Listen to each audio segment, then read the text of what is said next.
This is Mara and Ben again for Stellar Strategy Gaming, and today we're going to talk about how to spice up your martial classes, your fighter, your barbarian, your monk, your rogue, the ones that tend to be real stabby and not necessarily a whole lot else. We'd like to go over some ways you can make your characters more interesting both mechanically and also in terms of game and roleplay. Yes, and I have played a rogue and a fighter on different occasions. They're not my best classes, admittedly, so I will probably relying on Ben here to help me with the rogue abilities, especially as I have only ever played one rogue subclass, and I did not get to use any of the abilities in that campaign ever. But we're going to actually start out with the two most generic of the martial classes, and then I'll work our way up with that. And I'm going to start actually with the barbarian here, and something that everyone agrees, the barbarian is very overpowered, but one of the reasons why people agree on this is because of the fact that they're played completely wrong 9 times out of 10. In fact, this is just wrong. In reality, what most people think about when they think of barbarian is they get mad, so they hit things.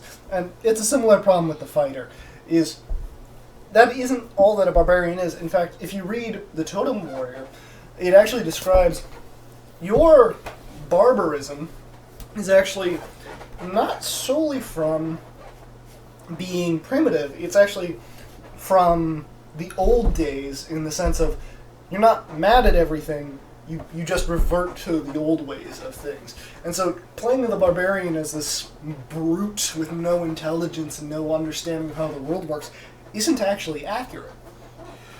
I think one of the paths not taken often with a barbarian that could be really interesting is if you have a character who maybe grew up in the slums and in a different life, if things had gone a different way, they would have become a rogue.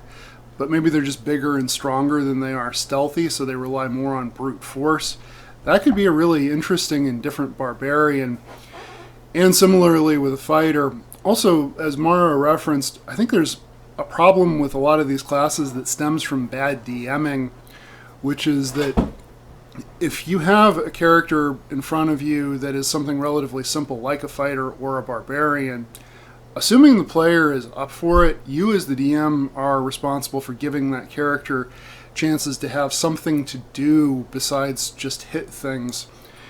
A lot of players get flack, some deservedly so, for being murder hobos, but I've been in many campaigns where I was playing a martial class and the character was given nothing to do. So when the conversation goes on too long, when the scene is too talky, and there's just nothing for my character to do, nothing to interact with, that can get very dull.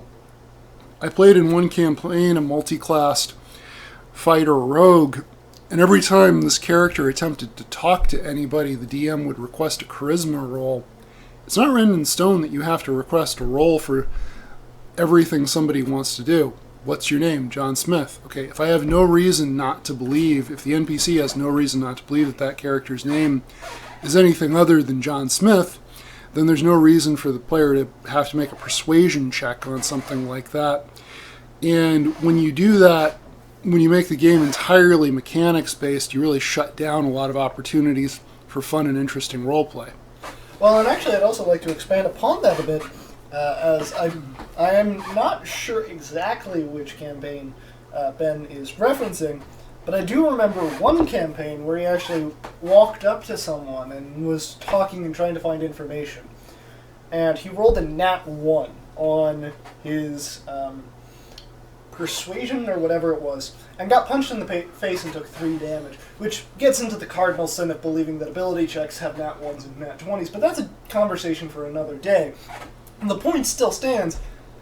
In a normal conversation, no matter how mad you make someone, if you're just saying, like, I think Bob is great, and someone else says, no, I'm not a fan of Bob, unless you're actively insulting them in some way, they're not going to punch you in the face. So why does a normal conversation where you're just asking someone where you are, what's going on, why would they just randomly sock you in the face, you know? So, while it's not necessarily on topic, I do think that is a problem which definitely the DM needs to fix, is not everything comes down to mechanics, and sticking to the mechanics not only makes everything unrealistic, but it can actually overly penalize the party for living normal lives.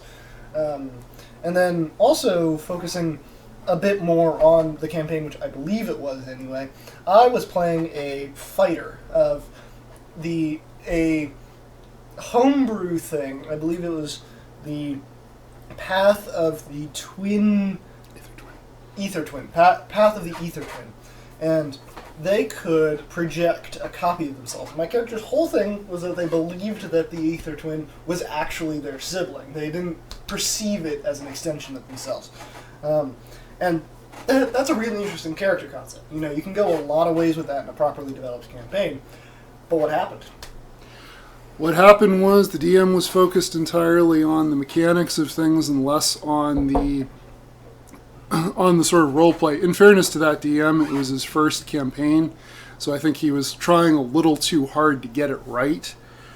But a big part of what makes these games work is just kind of letting things go. And I don't want to imply that a fighter or a barbarian with a 0 modifier of charisma should have the same charisma abilities as a bard who has like 18 charisma. But at the same time, for one thing, it doesn't always have to be mechanical. I remember that character very well, Dimitri the Twin. I remember at one point Yes.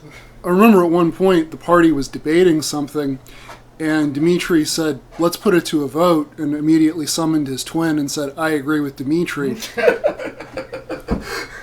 So it doesn't, not everything has to be a mechanics thing. It was just a really funny and interesting moment in the game. And one of the other characters was playing a lizard folk who didn't have any understanding of magic and also just saw Dimitri as the twin as another person who was getting a vote. So it created this advanced opportunity for role play. And actually I think it was that same campaign, my character had not been intended to be a murder hobo, but had become one because he couldn't do anything else. There was literally nothing else for him to do. So I decided to have that character leave the party. To do so, he had to sneak out of town, which meant getting past the guards. The character had come into a lot of money, and as he tried to bribe the guards, he wasn't rolling nearly high enough in any kind of persuasion. So it wound up, in my effort to have my character not be a murder hobo and get out, he had to kill 5 or 6 more guards to escape. And as I say, that's just poor DMing. Now, you never want to put everything on the DM. As players, you definitely have options. One I like a lot is to use your background. People often forget about the background. For example, if your character is a guild artisan, that means that every town you go to, there's a good chance the player has a contact there, or the character has a contact there. And in addition, depending on what kind of artisan you are, it would give the character a chance to do things that would endear themselves to people. This guy doesn't like me. Well, if my artisan is I'm a sculptor, then maybe I can find a piece of stone and chisel out just a cute little statue of a horse or whatever it is I think that person would like to hand off as a sort of a bribe that isn't coin. And there again, it enhances the campaign. It deepens the world setting. Yes, well, just a slight side note, I'm actually running a campaign for Ben right now where that background is extremely useful in moving the plot forward because it means that you don't have to go around to every random stranger to collect information or help. But also, just moving a little back onto subject is bad DMs really need their own video. With the fighter and the barbarian, the problem is always the same. It is just I find that while occasionally there are players who get it right off the bat, they're exceedingly rare in comparison to the player who just wants to hit things really, really hard. And the fighter, actually, is antithetical to that, I would argue. If you look at the fighter, they're actually closer to a wizard than they are to a barbarian, because they study for their entire lives to go down the path they want to choose. In fact, path of the champion, I believe it is, your father studied, and he passed that information down, which you then studied and refined, and so on and so forth. So, assuming that the fighter is going to have 7 in intelligence or whatever it is, it wouldn't make sense for him to be a fighter at that point, because literally the book says, no, you basically have to study no matter what path you go down. Like, there has to be a certain amount of intelligence there. One of the underplayed versions of the fighter is the Eldritch Knight, which gives the fighter some wizard spells. So in that case, using intelligence as your dump stat really doesn't make sense. With something like that, some of it comes down to the importance, which I think I mention on every video and will continue to do so because it's worth it, of having a session zero. What kind of what kind of game are we going to have? Because if we're going to have a game that's heavy on role play, and you're doing something like a champion fighter or a barbarian that's just I'm going to hit everything kind of character, that's not the right character for that kind of game. And also the DM has to take a little bit of a stock of what they're up against in terms of the players. In the campaign Mara and I keep referencing, I think there were 3 fighters in the party at one point, and we had virtually no combat happening. So there again, you're back to the problem of these characters not having anything to do. A quick note on some of the subclasses that are available. I know Mara's going to talk a bit about the Barbarian Totem Warrior. I mentioned the fighter Eldritch Knight. The Rogue does have archetypes available that allow the Rogue to do things that aren't just being stabby. I got to play on a different campaign, the Arcane Trickster Rogue, and it was an amazing character. It was a character where he was just all about deception and sleight of hand and using his magic to elevate and enhance that.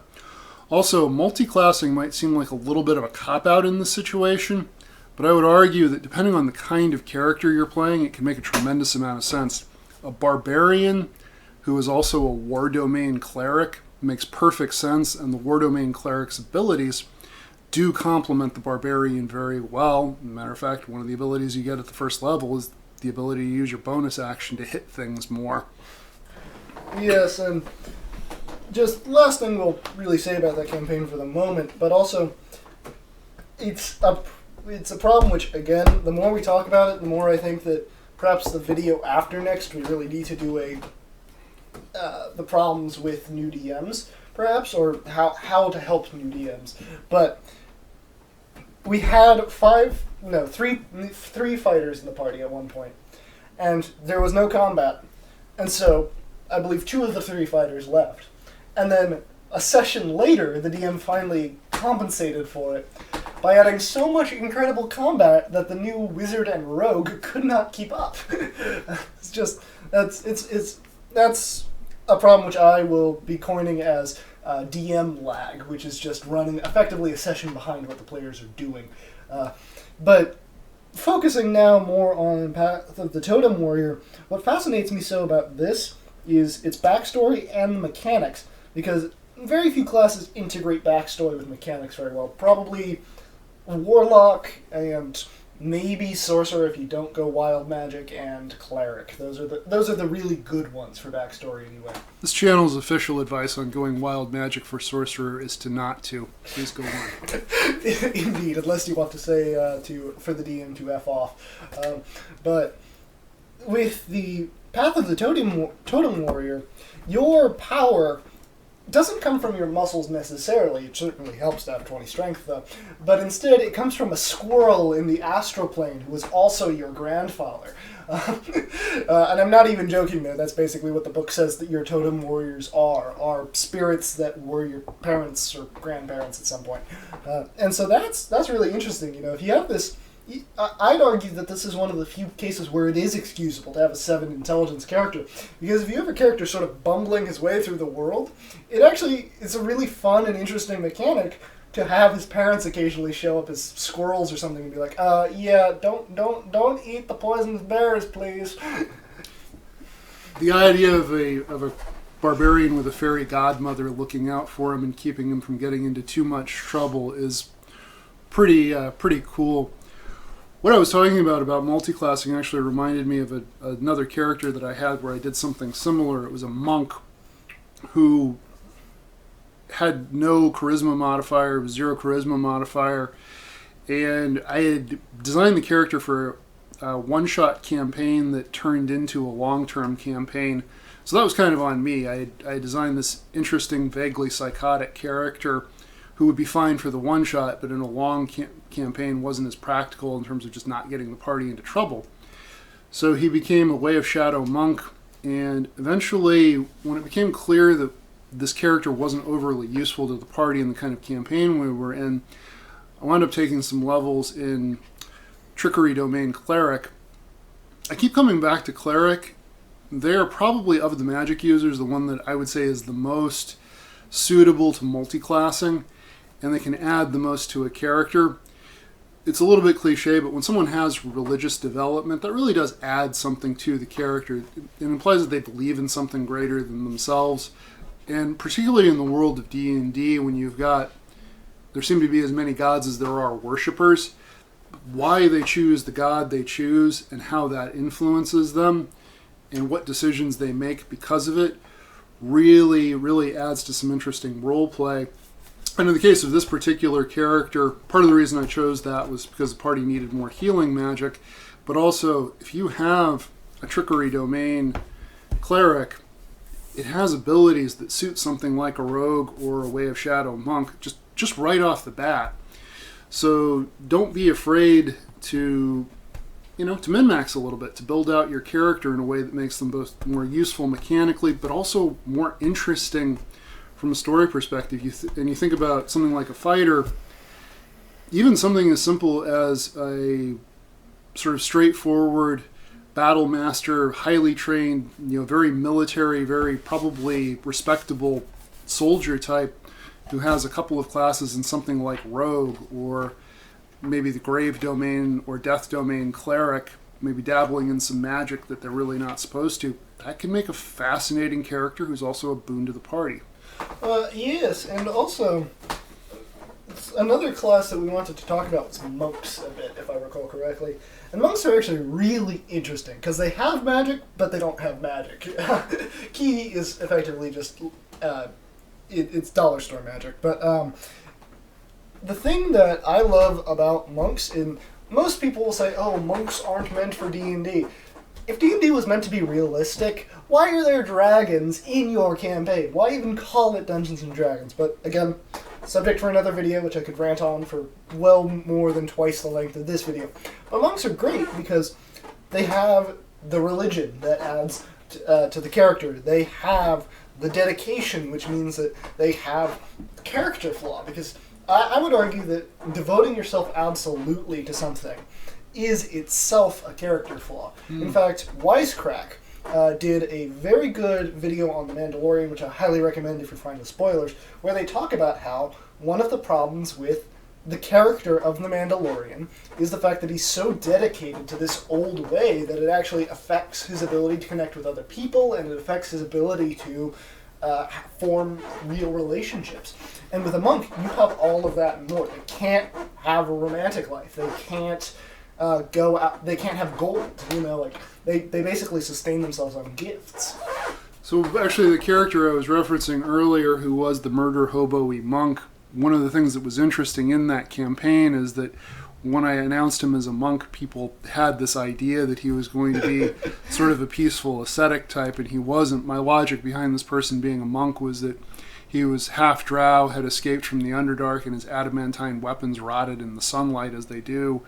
So he learned to fight without weapons, hence the monk class. But that can be a really, you don't let yourself be too bound by the way, as with barbarians, as with anything else, don't let yourself be too bound by it. I mean, your rogue could just be somebody who's completely honest and upstanding and is just really good at sneaking up on the bad guy and catching them. There's no reason a law enforcement person can't be a rogue who's just really, really good at sneaking into somewhere that the crime syndicate doesn't want them to be and catching the bad guy. Once again, it sort of throws off expectations. It can be interesting for both roleplay and mechanically. We're getting short on time here, so as always, please tell us all your experiences with this kind of thing. Thank you for listening. Yes, thank you indeed for listening. Next time we have discussed it, and we will be talking about what is the appropriate length for character and exactly how much character people are supposed to have. Because everyone has had an experience whereby they find they're in a moment where they say, wow, that's a lot of character you have over there. So please like and subscribe if you want to see that. We will continue to do videos probably once or twice a week going forward, possibly more frequently.